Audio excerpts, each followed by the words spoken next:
Pagar $200 para efetivar uma simples transação de blockchain, para mim, não é algo cabível. E sim, eu estou falando da segunda maior criptomoeda do mercado, o Ethereum. Utilizando essa rede mais ativamente nas últimas 2 semanas, eu consegui identificar algumas questões que são pontos de alerta, principalmente para o curto prazo, mas talvez seja bom ter ciência disso para o médio e longo prazo. Se você ficou curioso e quer entender que problema é esse, é só me aguardar do outro lado da vinheta.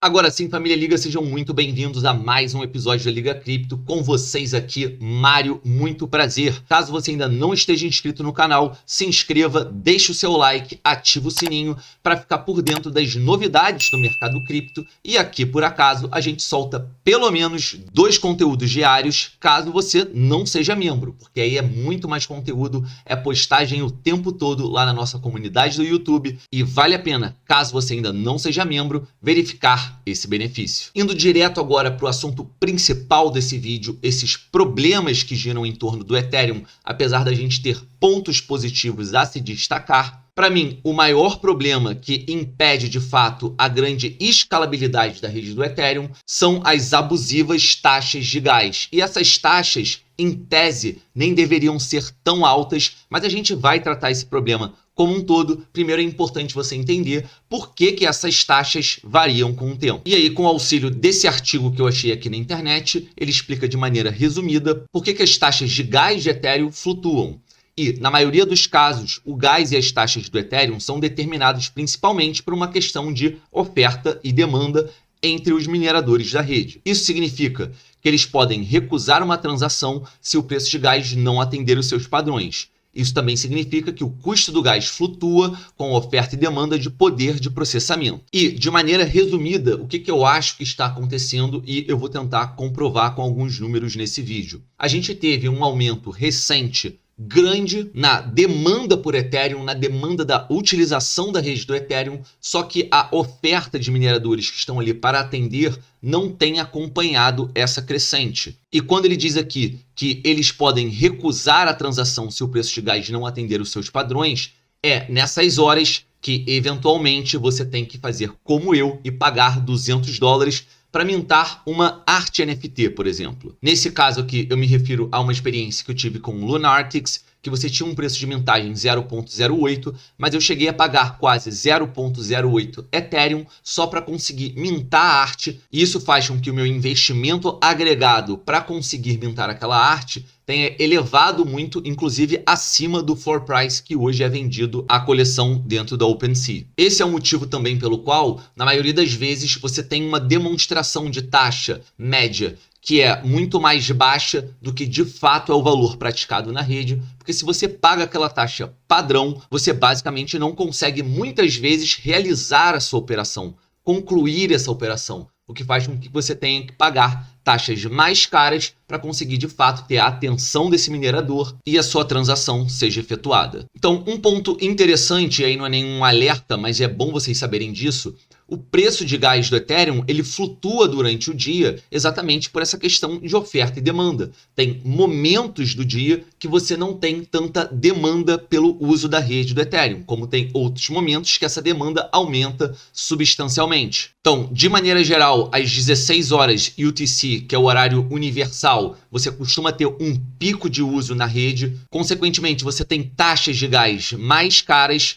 E esse horário no Brasil é em torno de 1 hora, o horário de almoço. Pode perceber que no dia de hoje, por mais que a gente não tenha tido uma alta tão expressiva no preço do gás, já começa a aumentar por volta de 15,32. E eu estou gravando esse vídeo no sábado, às 5 horas da tarde. A última atualização desse gráfico foi há 4 horas atrás. Então, possivelmente, a gente já vai ver um gás mais caro aqui na frente depois que esse vídeo for gravado e você pode dar uma olhadinha aqui no Dune Analytics por conta própria. Mas esse não é o ponto focal aqui do nosso vídeo, então eu vou passar rapidamente por isso, só trazendo para você printar agora, nesse momento do vídeo, uma análise dos horários em que, teoricamente, o preço do gás do Ethereum fica mais barato. Então, tem essa tabelinha de domingo, às 2 às 3 da manhã, segunda-feira, 1 da manhã, às 2 da manhã, e você pode perceber que, de maneira geral, na madrugada ou no iniciozinho da manhã, você tem aí momentos que a taxa fica mais acessível aos usuários. Voltando agora para o ponto focal do vídeo e abordando o problema de escalabilidade mais propriamente,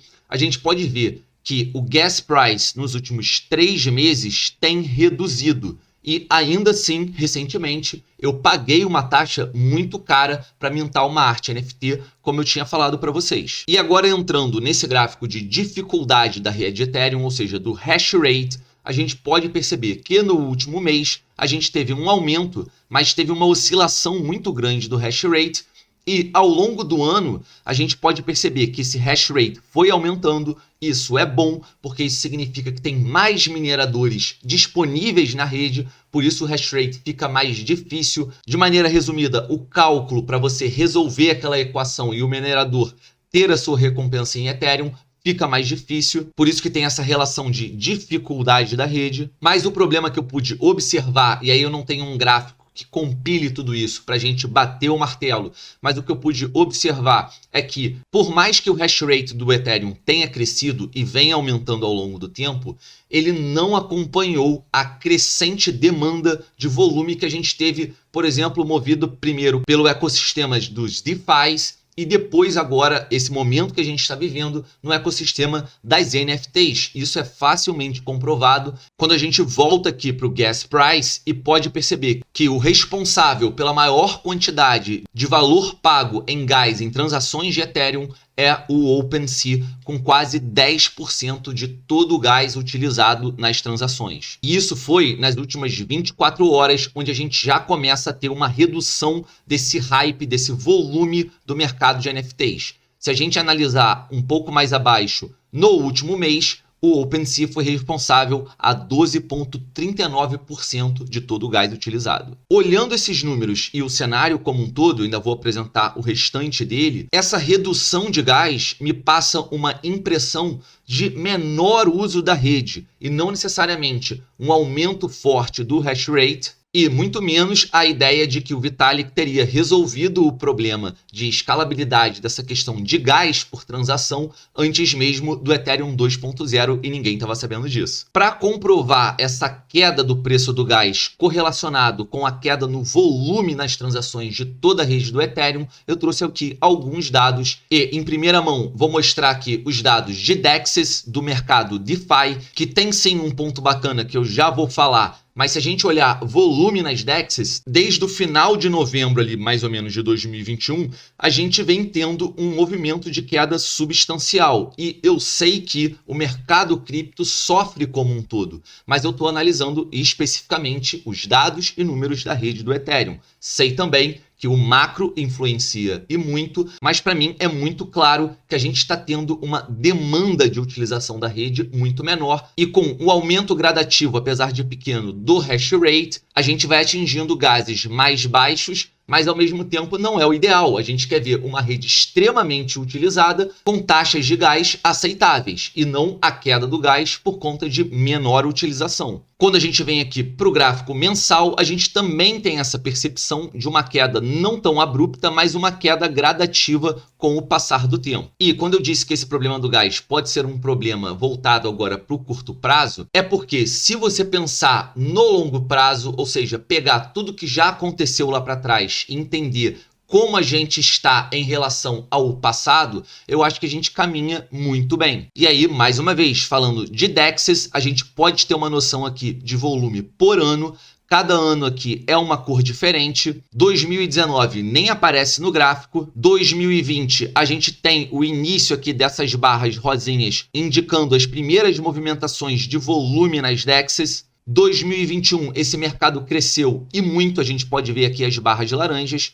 Mas em 2022, por mais que a gente tenha tido uma queda no volume, a gente está muito melhor que os meses iniciais de 2021. E a gente pode ver aqui que as barras cinzas são maiores que todos os meses iniciais de 2021 e agora, pela primeira vez no mês de abril, a gente pode ver que apesar da barra cinza estar um pouco acima, ela está muito próximo dos níveis de abril. A gente tem que ficar atento, porque o mês 5 foi um mês muito bom aqui para DeFi, para entender se em 2022 a gente vai conseguir superar esse número ou se a gente vai manter essa tendência de queda mês a mês no volume de DEXs. Agora, como ponto positivo, não vamos falar só de coisa ruim nesse vídeo, a gente tem também observado um crescimento enorme nos dados de usuários DeFi. E aí, o ponto mais importante que eu tenho aqui não é uma correlação direta com o preço de ativos de criptomoedas, mas pessoas que utilizam DeFi, normalmente elas já têm uma compreensão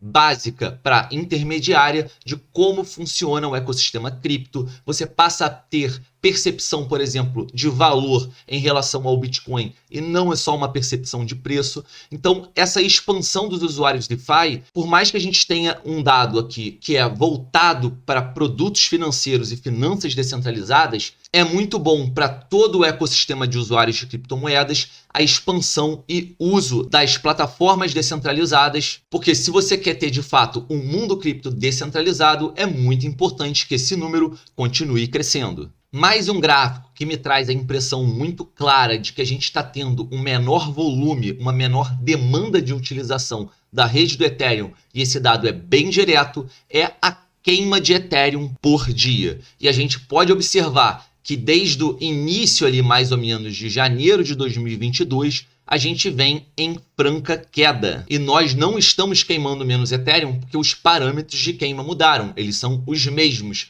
Só que para ter queima, você tem que utilizar a rede do Ethereum de alguma forma, seja mintando uma arte, seja fazendo uma transação financeira mesmo, seja utilizando alguma plataforma desse ecossistema. Então, quando você tem esse dado mostrando para a gente uma queda substancial na queima de Ethereum, mostra para a gente também que a gente está tendo uma queda substancial na utilização da rede. E aqui embaixo, mais um gráfico mostrando o quanto o ecossistema de NFTs tem sido responsável e importante dentro do ecossistema do Ethereum. A gente não só tem o OpenSea como número 1 ali naquela nossa lista de gas fee, ou seja, de cobrança em dólar que é utilizado em gás nessa rede. Consequentemente, também temos o OpenSea aqui no top 10 burners, ou seja, na plataforma que mais queima Ethereum, a plataforma que é responsável pela maior quantidade de queima na rede do Ethereum é o OpenSea, bem acima de transações de Ethereum, que podem ser uma transação de uma carteira para outra, ou até mesmo um pagamento simples de produto ou serviço. Esse gráfico aqui mostra também mais uma visualização desse mesmo problema que eu estou comentando, e é muito interessante o impacto, apesar de preocupante, mas muito interessante o impacto que tem essa questão do custo para utilização da rede. Comparativamente, a gente pode pegar esse período aqui de junho de 2021, onde a gente teve no último ano, nesse período aí de um ano, a maior quantidade de contratos inseridos na rede. E esse número chegou a 2.702.000 contratos entregues. E quando eu digo contratos, são contratos inteligentes, plataformas, inúmeras possibilidades de produtos ou serviços. Quando a gente olha essa linha laranja nessa mesma barra, a gente pode identificar que o custo por esses 2 milhões de contratos, quase 3 milhões aí aproximadamente, foi de 278 milhões de dólares para que esses contratos inteligentes começassem a rodar na rede do Ethereum. No tempo presente, a gente tem aqui a barrinha de março, a gente ainda não tem o mês de abril, vai ser muito interessante quando esse dado lançar, mas já podemos perceber que a quantidade de contratos entregues, contratos inteligentes que começam a rodar ali na rede do Ethereum é muito menor. 457 mil apenas e, pasmem, você paga muito mais caro para ativar mais ou menos aí 1/6 do que foi ativado nessa barra aqui, na maior barra desse último ano em junho de 2022.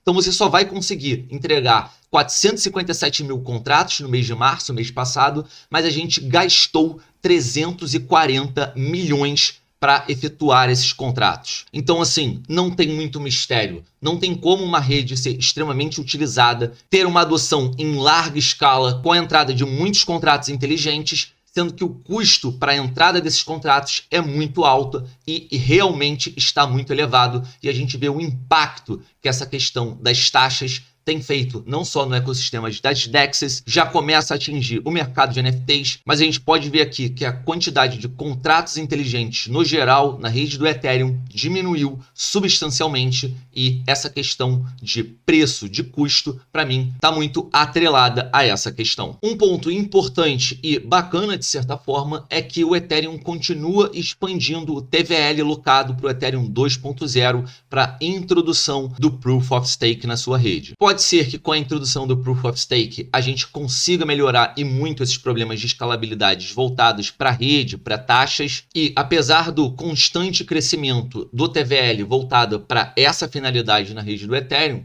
é importante destacar também que a gente tem aí aproximadamente 12 milhões de Ethereums que estão locados e não podem ser vendidos. E a partir do momento que o Ethereum 2.0 for introduzido, e se eu não me engano, a data ainda não foi divulgada, mas foi adiada para o segundo quarto do ano de 2022, ou seja, maio, junho, julho, agosto, algo em torno desses meses. Só que assim que for aplicado, nós teremos 12 milhões de Ethereums que podem continuar sendo armazenados em carteiras, como também podem ser despejados para a realização de lucro, e eu acho que o preço do Ethereum no momento em que for lançado o Ethereum 2.0 vai ditar muito dessa reação de mercado, mas isso não é um fato, não é uma conclusão, é apenas um ponto de atenção. E aqui já no DeFi Llama a gente consegue ter a visualização de um ponto positivo, que seria a recuperação do market share ali de TVL do Ethereum, que estava ali por volta de 55%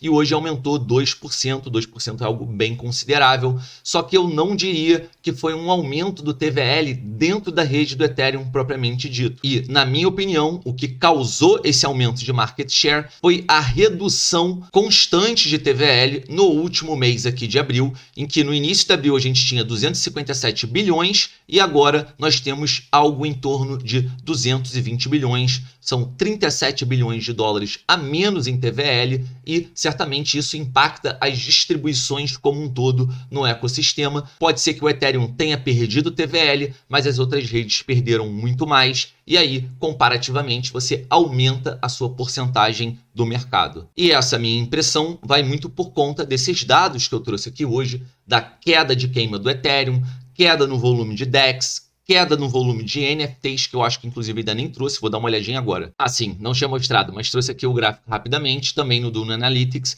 A partir do dia 15 de abril, mais ou menos, a gente começou a iniciar um movimento de redução expressivo do volume diário. Como a gente pode perceber, a gente já tinha feito isso, por exemplo, do dia 31 a mais ou menos início de março, e depois de março a gente voltou a ter um volume crescente. Então, o macro, quais coleções estão sendo lançadas, tudo isso também mexe com esse gráfico, mas ao mesmo tempo é um ponto de atenção. E se a gente olhar aqui o mês a mês, excluindo o mês de março, que foi realmente muito baixo, a gente ainda assim está tendo um volume decrescente, mas ainda é muito cedo para perceber se a hype realmente começou a desacelerar. Agora, fazendo uma conclusão, na minha opinião, o Ethereum continua sendo o segundo criptoativo mais forte. Junto do Bitcoin, ele continua sendo o ativo menos sensível a uma volatilidade que é naturalmente alta do mercado cripto. Só que a gente pode perceber que de uns tempos para cá, depois de uma belíssima recuperação, e aqui eu estou no gráfico Ethereum-Bitcoin, ou seja, quando esse gráfico começa a cair, significa que o Bitcoin está ganhando valor em cima do Ethereum. Então, de fato, o Bitcoin é, nesse momento de instabilidade, o ativo mais seguro, menos suscetível a grandes movimentos de volatilidade, apesar de você pensar que um ativo que sai de 38 para 34 mil dólares é algo expressivo, mas ainda assim você está perdendo menos capital comparativamente do que estando investindo, por exemplo, 100% em Ethereum, no momento em que aparentemente o Ethereum começa a perder força em relação ao Ethereum, e esse momento já foi o contrário. Por exemplo, aqui em meados do início de março, o Ethereum ganhou uma valorização em cima do Bitcoin, mas desde esse toque aqui no topo da nuvem de Shimoku, a gente começou a retrair e aparentemente o Ethereum, com todas essas questões que eu já falei, quedas de volumes em DEX, quedas de volume em NFT, possivelmente a gente vai ver ainda o Ethereum perdendo um pouco mais de espaço, um pouco mais de mercado para o Bitcoin, se a gente comparar esse par. Um último ponto de consideração que eu quero fazer também, fazendo um compilado de todo o vídeo,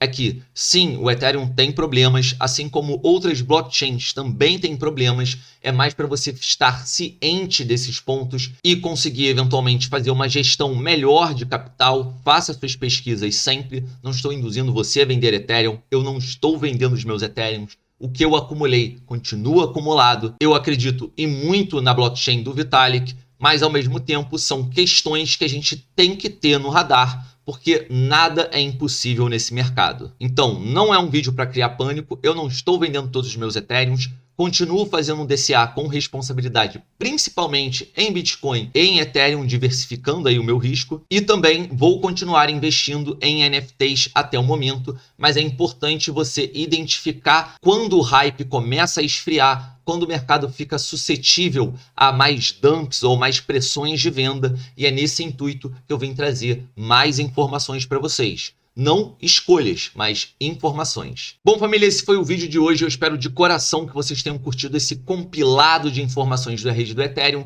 Se curtiram, deixa aquele likezão maroto que a Liga agradece profundamente. E se você ainda não está ligado nos benefícios aqui da Liga Cripto, dá uma olhadinha no nosso Linktree, tá aqui embaixo na descrição do vídeo, em que a gente tem plano B, o curso Liga Cripto, com criptomoedas de A a Z, para deixar os seus estudos muito mais eficientes e, obviamente, aprender sobre o mercado cripto em menor tempo. O clube de membros que eu já citei aqui, fora vantagens para criação na sua conta, não só na Binance, como Crypto.com, e bônus para o mercado futuro nas plataformas PrimeXBT e Bybit. Então, finalizando esses recados, eu fico por aqui. Um grande beijo, um grande abraço e até o próximo vídeo. Fui!